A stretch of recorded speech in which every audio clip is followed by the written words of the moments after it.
Hello and welcome back to Cause and Effect. I wanted to share some of the information I've read and been studying on for the last year or so. These are concepts written by a man named Galdiano. I hope I said his name right. And these are principles that Jerome Stumps also teaches and has musical. He's designed music and lessons about these properties and coercive state agencies that implement their tools of destruction. But it's not all bad. This video, I just want to go over the concept of property with everyone because I didn't clearly understand property even after taking high school civics and American government in college. So the reason is because their definitions are not the same. It's not, the law of the land, as to say, is not the same definitions that are integrated with nature. So let's go, and laws of nature are far superior to anybody else's laws. Who can argue with nature? Or physics, for that matter. Like, for instance, first law of thermodynamics, energy and matter can neither be created nor destroyed. So that holds true with nature and mathematics and physics. Then so does gravity. Somebody who's falling through space, is going to travel at a certain rate per feet per second. That's alive versus somebody that's dead. It's the same concept, and that's one of the things that Jerome talked to me about. So laws of nature and the laws of the law of land are two totally different things. So I just want to make that distinction first off. And property, there's two forms of property as I've been understand it now.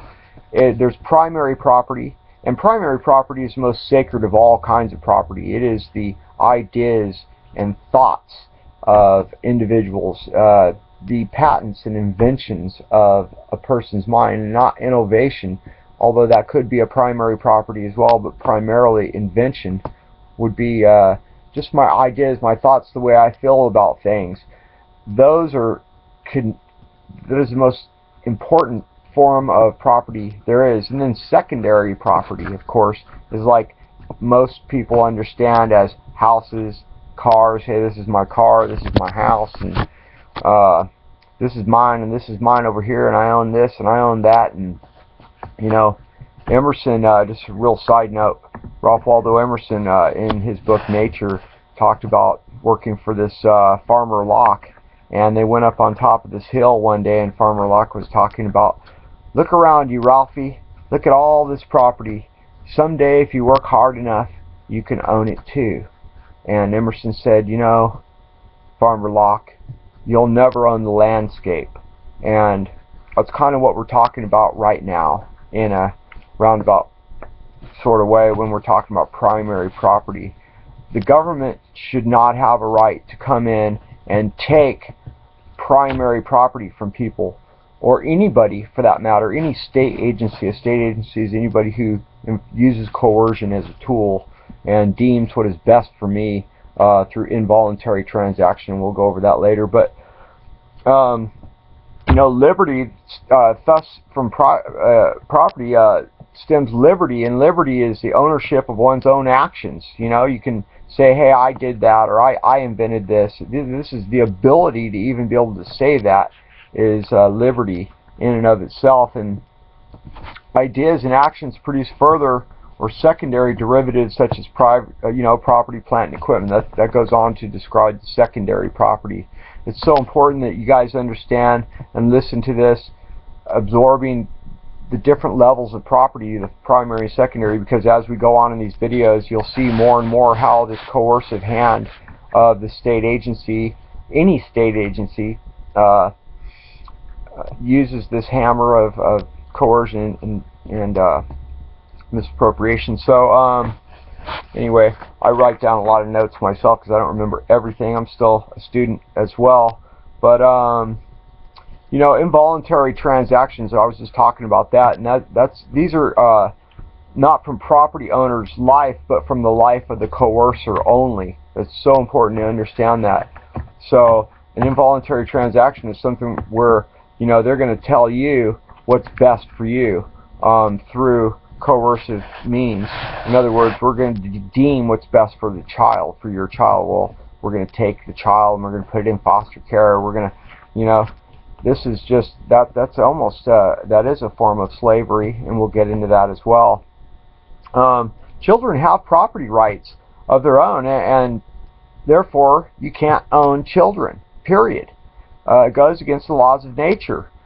Your property rights are all who you are, everything that you are, you have and can ever hope to achieve to protect your property. I mean, we need to protect our property as if our life depends on it. Primary property is so valuable. You know, the society, the government, the state, they're not going to talk about primary property to society, and they're not going to really teach it in schools. They're going to teach about, you know, property taxes.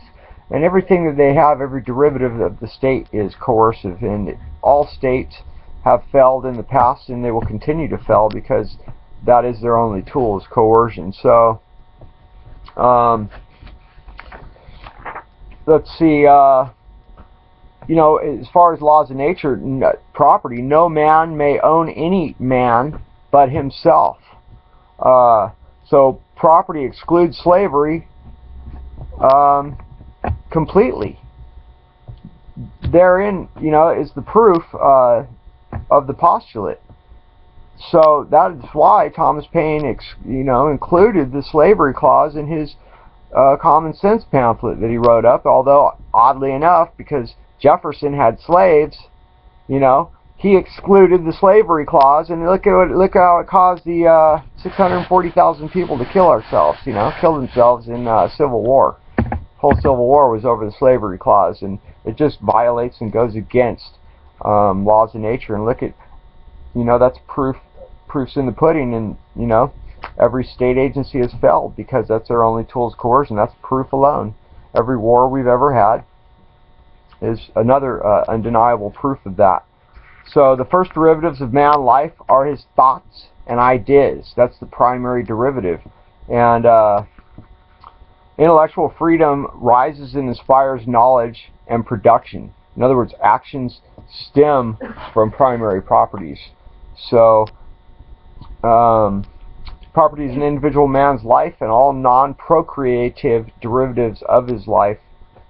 In other words, to own property means to have and to hold property. So everything that man thinks about or acts upon is his property.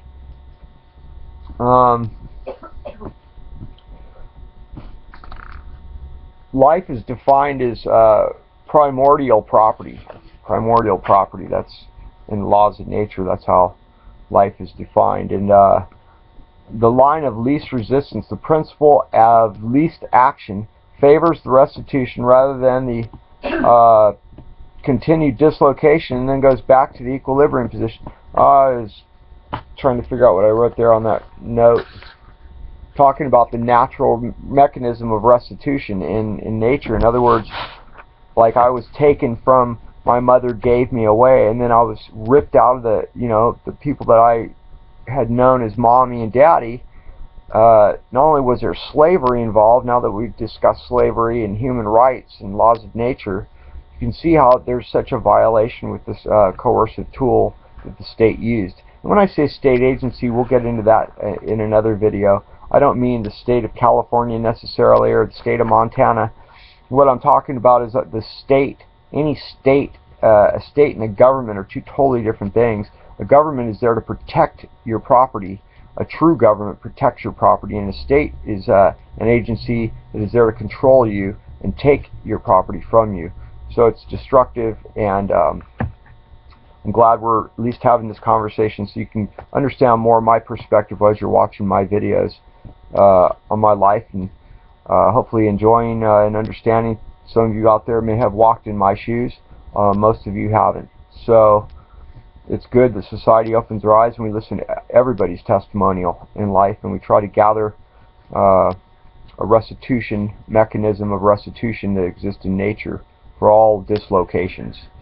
especially of property. So I have a right over anything that involves control over my property. That's my right in this concept. And therefore human rights are definitely more important than property rights. And there's a term that is used called point of equilibrium, and that's the condition where every person is 100% of control over his own property and 0% in control of everyone else's. And that's the state that as society, we should be striving toward. The dislocation or displacement when A gets out of control of B's property without permission. So that's what's considered the dislocation there. And every dislocation in the natural republic of property ownership has a restitution mechanism associated with it. So anyway, I thank you. Wraps it up on the definitions that I understand as property and what I go by. And these are all my finest notes that I was blessed with. But I hope everybody can understand that, and also understand one of the first things I learned when I got in the Navy was the concept between responsibility versus accountability. And you can't have one existing without the other. A responsibility is a voluntary action, just like you sign up to be responsible for this or that. It's an agreement. And an accountability always comes with consequence or praise. And again, I say this throughout the videos because it's so important. You know, once you're responsible, you take on the responsibility of something, now you're accountable for it. And that always comes with consequence or praise. So that's part of the natural mechanism of restitution as well that exists in nature.